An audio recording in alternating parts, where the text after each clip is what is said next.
Hi friends, welcome to CR Digital Classes. Today in this video we are going to understand about law of demand. What is law of demand? So again, if we recollect what is demand, demand is the situation. It is said to be demand when conditions are fulfilled. The same conditions like, first of all, the consumer should have the desire to use or buy that product, and the second condition is the person should have the ability to buy the product, and the third condition is the customer should be able to, that is willing to buy the product. Sometimes the customer may have ability but he will not be ready to buy, willing to buy the product. So but when it is said to be demand when these three conditions are fulfilled. So let us go through what is law of demand. So law of demand explains about the consumer's behavior. That is how a consumer will be behaving. This law will be helpful in making us understand.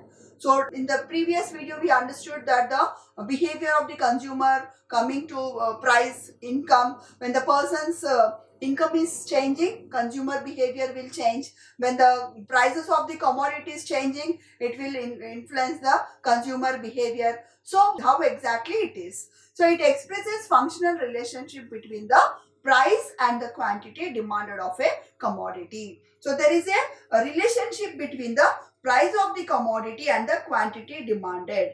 So this law will be talking about that. So it also states that inverse relation between quantity demanded and the price of the commodity. So when the relation between quantity demanded and price is inversely proportional, it is inversely related. That means when the prices are increasing, the commodity prices, the people purchasing will be less quantity. That is because of the affordability or other reasons. So it is inversely proportional. Then the law of demand states that demand for a commodity increases as the prices of the commodity decreases. When the prices of the commodities, it is vice versa. When the prices of the commodity decreases, then the demand for the commodity increases. It is vice versa. And its demand decreases as the price increases with the other factors remaining constant. So we are talking about only price. Other factors remaining constant. In other words, law of demand briefly states other factors remaining constant, demand for the commodity varies inversely with its price. So different experts have given different definitions. Samuelson says that law of demand states that people will buy more at lower prices and buy less at higher prices, as we understood. He also is saying that same thing. When the prices are higher, people buy less.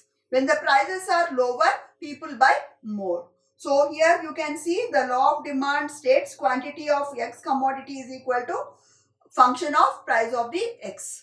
That is Q for quantity demanded of commodity X. Px is the price of the commodity X, which is inversely proportional.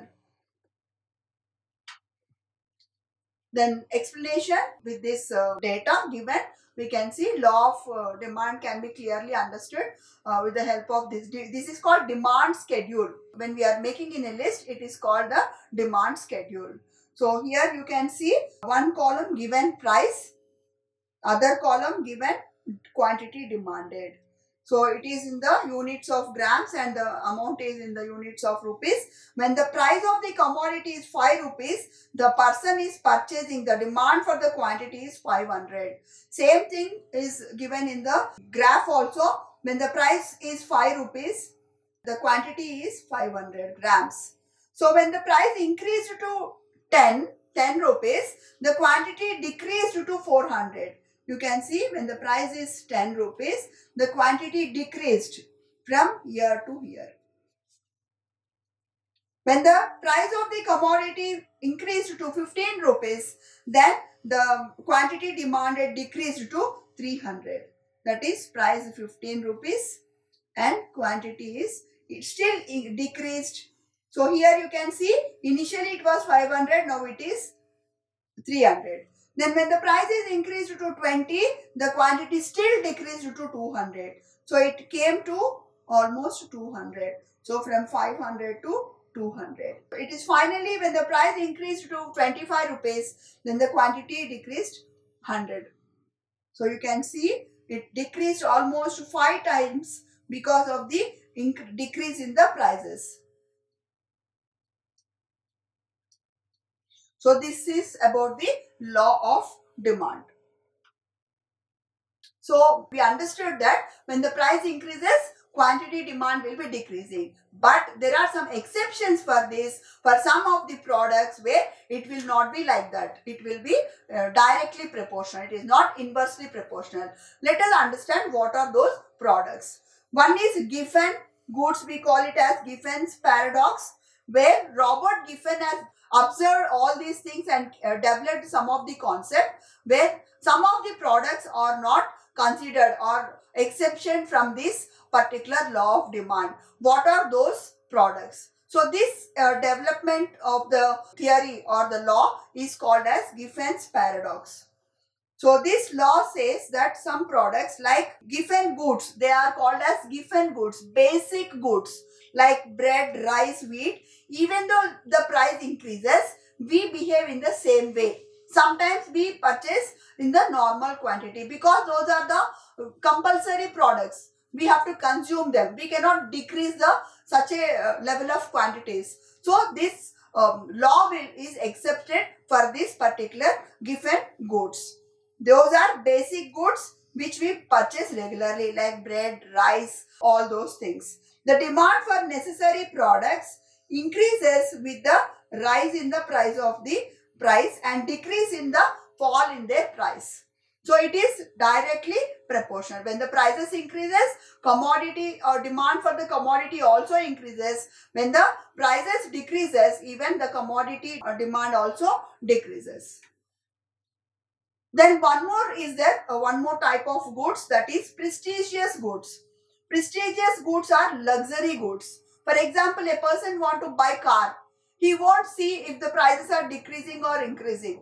This will not be affecting that. So due to the prestige question, due to the status symbol or social status, the person will be not changing the purchasing capacity or purchasing level or decision of buying the products. So in some situations, certain commodities are demanded just because of they are expensive or prestige goods as their status symbol, and they will be displaying the wealth. So that is the reason they will be buying them. The commodities such as diamonds, bangla, cars, all those. So these goods are also accepted from this law. Those goods are known as prestigious goods. So as the price of the commodity increase, they are more considered as status symbol. Hence the demand is increased. Demand also raised. Then one more exception is there where expectations of the future prices. Sometimes what we do is we assume ourselves that still more the prices may be increasing. So we will be purchasing more quantities. So this is also exception from the law of demand. So if a consumer expects future prices to be high, he may start purchasing greater amount of the quantity.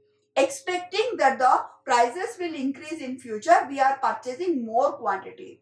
So this expectation of future prices is also accepted by the law of demand. So these are the exceptions of the law of demand. So this violates the law of demand. So this is about the law of demand and its exceptions. The question asked is also a complete question we need to mention with the diagrams, how it is changing the law of demand, what are the exceptions, which goods are accepted from this law. So hope this video is helpful in preparing law of demand and understanding about its exceptions. Thank you.